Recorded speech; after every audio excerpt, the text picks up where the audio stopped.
evening, I'm Hibak Ahmed and this is an edition of news from Dalsan TV English broadcast with the latest news from Somalia and across the world.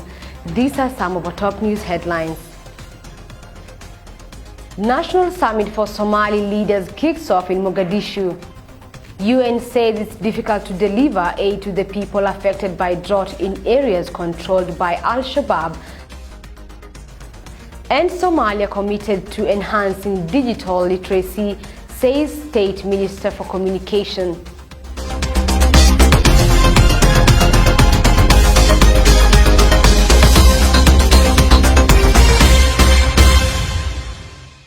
Welcome to the broadcast. The UN has appealed to the militant group Al-Shabaab to allow humanitarian access to thousands of victims of drought who are in areas controlled by the group. According to the UN office in Somalia, close to 900,000 people need assistance in Al-Shabaab controlled areas in southern and central Somalia. The United Nations said that it is difficult to deliver humanitarian aid to the people affected by drought in areas controlled by Al-Shabaab and urged the group to allow humanitarian access as millions are starving in the country. Our strategy is codified in the UN Sustainable Development. The representative of the UN General Secretary James Swan told the media that more than 900,000 vulnerable people out of a total of 7 million across the country are in areas controlled by that radical group. Swan said humanitarian actors are seeking to use a variety of tools to ensure that those throughout the country are reached. This has included scaling up the response, particularly in those localities where risk of famine had been highlighted in early September. He appealed to Al-Shabaab to permit free access of humanitarian assistance to those people who are in need. Humanitarian aid is available, said James Swan while speaking in Mogadishu. Mr. Swan noted that it was regrettable that access continues to be difficult because of Al-Shabaab control of those areas, urging that be adjusted so that those people can benefit from support. According to the United Nations, Somalia is suffering one of the worst droughts in recent decades due to low rainfall, which is compromising food security in the communities. In the demarcations controlled by Al-Shabaab, mainly rural localities in the center and south of the national territory, armed clashes were recorded in the last weeks between forces of this group and the army supported by local militias and officials serving under the African Union mission. The number of Somalis in need rose from 3.2 million at the start of this year to 7.8 million now, nearly half of Somalia's population. Mr. Swan also spoke about the impending end to his assignment as the Secretary General Special Representative and head of the UN Assistance Mission in Somalia, UNSOM, a post he took up more than 3 years ago. I leave with a strong sense of hope for Somalia.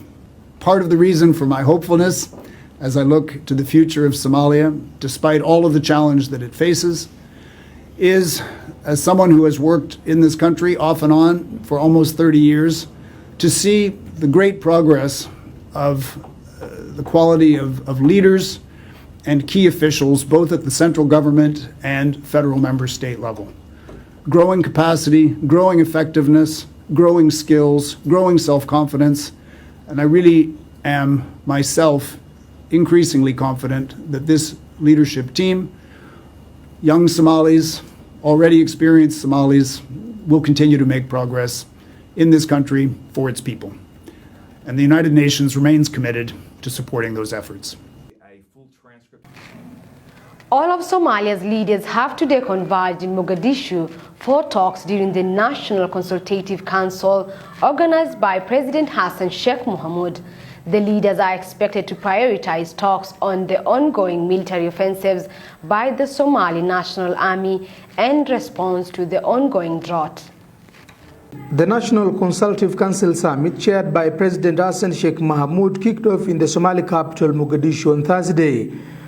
Prime Minister Hamza Abdi Barre, Deputy Prime Minister Salah Jama', Banadr Regional Governor Yusuf Hussein Jim'ali, and the President of Somalia's 5 federal member states attended the meeting.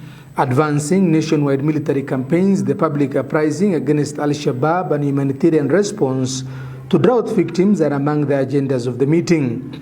The summit was constituted by President Hassan Sheikh Mohamud through the Ministry of Interior and Federal Affairs of the Federal Government of Somalia. The conference is aimed at fostering integration, peaceful coexistence, and reconciliation between the federal government and its member states. At the summit, the leaders are also expected to discuss the country's state of security and renewed fight against Al-Shabaab. Also to be assessed during the summit will be the preparedness of the country's armed forces in filling the vacuum left when African peacekeepers permanently leave Somalia by 2024. The leaders are also expected to discuss the prevailing severe drought causing havoc in many parts of Somalia. Villa Somalia has doubled its mobilization effort, persuading the international community to help in responding to the devastating hunger caused by climate change. The current drought has affected 7.8 million people, nearly half of the Somali population, and led to the displacement of more than 1 million.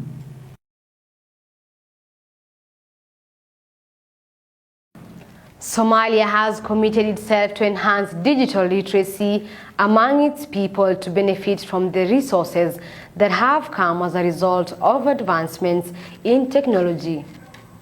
The Statement Minister for Communication and Telecommunication of the Federal Government of Somalia, who attended a summit in technology, said Mogadishu is keen on prioritizing policies that will benefit the Somali people.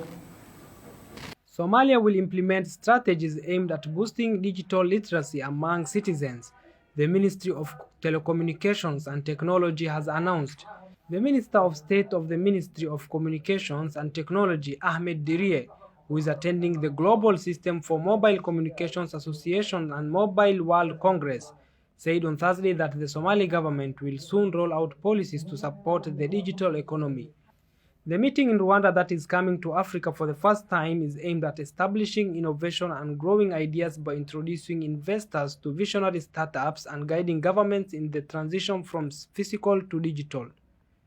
The meeting, which normally takes place in Barcelona, will be showcasing cutting-edge technology demos that will redraw the boundaries of possibility.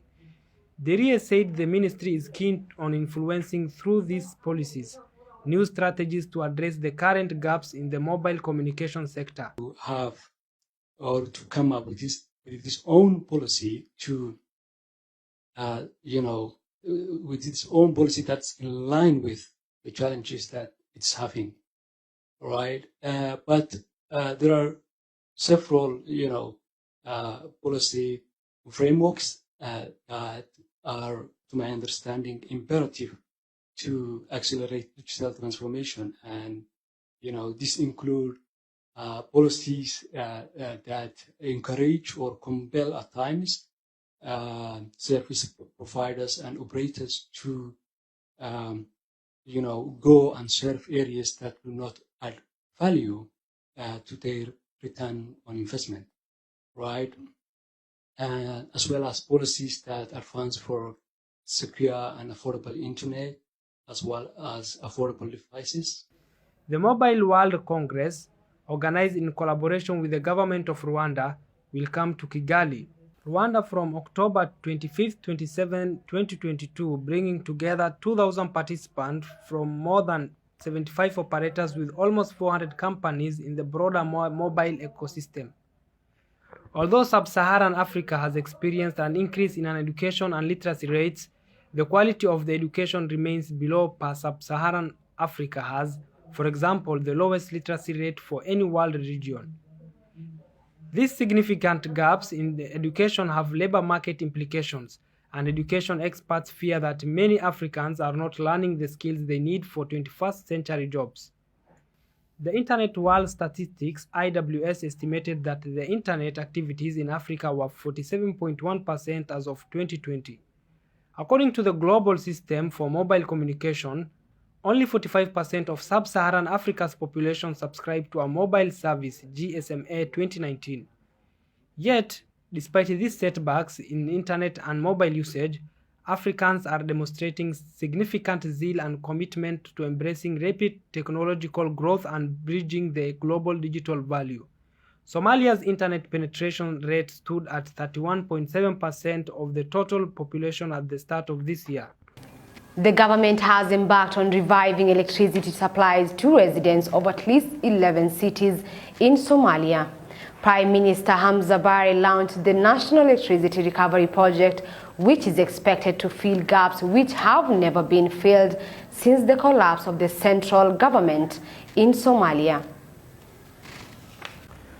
The government of Somalia has launched the National Electricity Recovery Project with financial support from the World Bank. Somalia's Prime Minister Hamza Abdi Barre participated in the official launching ceremony in the Somali capital, Mogadishu. He said access to affordable, reliable and clean energy for all Somali households is one of key priorities of the government. The program will be fulfilled by Somalia's Ministry of Energy and Water Resources. The Prime Minister of the Federal Government of Somalia, Hamza Abdi Barre, said plans to develop electricity in the country is part of his administration's ambitious plan for the development in the production of electricity. The program will be executed in 5 years and is planned for 11 cities across the country. Its implementation will aid in getting good education and health services in all areas of the Republic under control of the Somali government. Prime Minister Hamza Abdi Barre said at the opening ceremony that electricity plays a critical role in development, security, education, as well as in health provisions. The project launched provides for sub-transmissions and distribution network reconstruction, as well as reinforcement and operations efficiency, which will receive $75 million investment. Another $20 million will be used to support hybridization and battery storage system for mini grids. The implementation of the solar grid access for the government has also promised the implementation of solar off-grid access to public and education institutions, which will receive up to $40 million. The UN High Commissioner for Refugees Filippo Grandi called for a scale-up in support for communities affected by drought in the Horn of Africa region, including the nearly 20,000 Somalis that have crossed the border into Kenya this year, fleeing a complex mix of conflict and drought. He noted that many people have been forced to flee as people try to avert famine and seek safety. According to the UNHCR-led Protection and Return Monitoring Network in Somalia, the number of people displaced internally primarily by drought this year alone is nearing 1 million, with nearly 500,000 others displaced due to conflict and insecurity.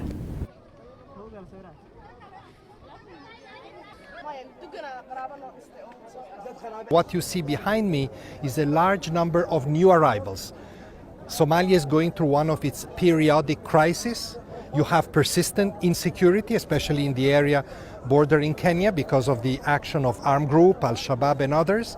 But you also have a devastating drought that I saw by myself in Somalia just a few days ago. And this has prompted more people to come here. We estimate that about 50,000 have already joined the others, so swelling again the population of this camp.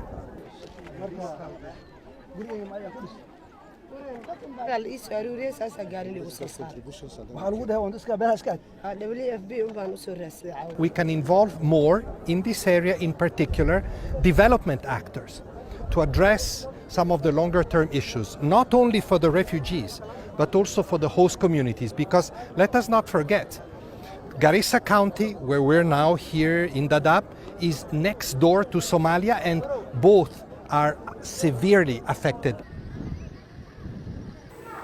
WHO today published a report highlighting the first ever list of fungal priority pathogens, a catalogue of the 19 fungi that represent the greatest threat to public health.